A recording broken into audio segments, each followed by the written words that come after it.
বীরভূমের মধ্যে অবস্থিত রয়েছে মোট ৫টি সতীপীঠ। আর এই ৫টি সতীপীঠ যেমন রয়েছে ঠিক তেমন রয়েছে একটি সিদ্ধপীঠ তারাপীঠ। এমনিতে প্রত্যেক দিন এই তারাপীঠ মন্দির চত্বরে প্রায় কয়েক হাজার পর্যটকদের সমাগম ঘটে। তবে তারাপীঠে সবচেয়ে বড় মেগা উৎসব হল ভাদ্র মাসের কৌশিক অমাবস্যা। আর এই কৌশিক অমাবস্যার দিন দেশ ছাড়িয়ে বিদেশের বহু পর্যটকেরা ছুটে আসেন এই তারাপীঠ মা তারার মন্দিরে পুজো দেওয়ার জন্য।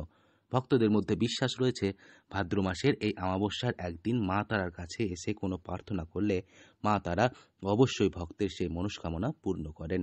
আর সেই কারণেই প্রত্যেক বছর প্রায় কয়েক লক্ষ ভক্তের সমাগম ঘটে এই তারাপীঠ চত্বর জুড়ে।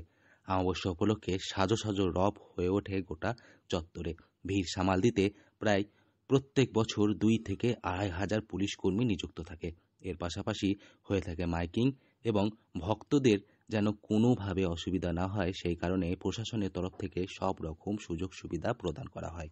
তবে বিগত প্রায় কয়েক বছর ধরে পর্যটকদের মধ্যে এই তারাপীঠ হোটেল ভাড়া নিয়ে বিভিন্ন সমস্যা দেখা গেছে, যেখানে বিভিন্ন হোটেলে বিভিন্ন রকমের ভাড়া নির্ধারিত করা হয়। প্রশাসনের তরফ থেকে একাধিকবার আলোচনা করার পরেও কিছু কিছু হোটেল রয়েছে যেগুলি প্রয়োজনের থেকে প্রায় কয়েক গুণ বেশি ভাড়া নির্ধারিত করে বলে অভিযোগ করেছেন একাধিকবার পর্যটকেরা। এই নিয়ে পর্যটকেরা একাধিকবার প্রশাসনকে অভিযোগ জানিয়েছেন। প্রশাসন এবং হোটেল অ্যাসোসিয়েশনের তরফ থেকে সেই সমস্ত হোটেল মালিককে বারবার সাবধান করা হলেও হয়নি কোনো সুরাহা। তবে কবে এই ভাদ্র মাসের কৌশিক অমাবস্যা? পঞ্জিকা মতে ৫ই ভাদ্র শুক্রবার সকাল ১১:৫৫ থেকে ৬ই ভাদ্র শনিবার ১১:২৪ পর্যন্ত এই অমাবস্যা তিথি থাকবে। ইংরেজির ২২শে আগস্ট শুরু হচ্ছে এই অমাবস্যা। আর এই সময় হোটেল বুকিং নিয়ে দেয়া হচ্ছে বিশেষ ধরনের ছাড়। তারাপীঠ হোটেল অ্যাসোসিয়েশনের সেক্রেটারি সুনীল গিরি জানান, প্রত্যেক বছর পর্যটকদের অভিযোগ থাকে অমাবস্যার দিন তারাপীঠে হোটেল ভাড়া বেড়ে যায় দ্বিগুণ। তবে সেই ঘটনার যাতে পুনরাবৃত্তি না হয় সেই জন্য প্রশাসনের তরফ থেকে এবং হোটেল অ্যাসোসিয়েশনকে নিয়ে একটি বৈঠক হবে খুব শীঘ্রই।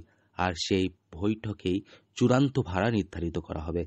এছাড়াও এখন থেকে যদি কেউ বুকিং করে রাখছেন তাহলে বিভিন্ন হোটেলে প্রায় ২৫% পর্যন্ত ছাড় দেওয়া হচ্ছে। আবার এমন বিভিন্ন হোটেল রয়েছে যে হোটেলগুলিতে বছরের সবসময়ই একটাই ভাড়া নির্ধারিত থাকে, তারা সেই ভাড়া নিয়েই হোটেল ভাড়া দিচ্ছেন। তাই এবার যদি আপনি এই অমাবস্যার দিন মা তারা দর্শনের জন্য আসতে চান তাহলে এখন থেকেই আপনার পছন্দের হোটেলটি অনলাইন অথবা ফোনের মাধ্যমে বুকিং করে রাখুন।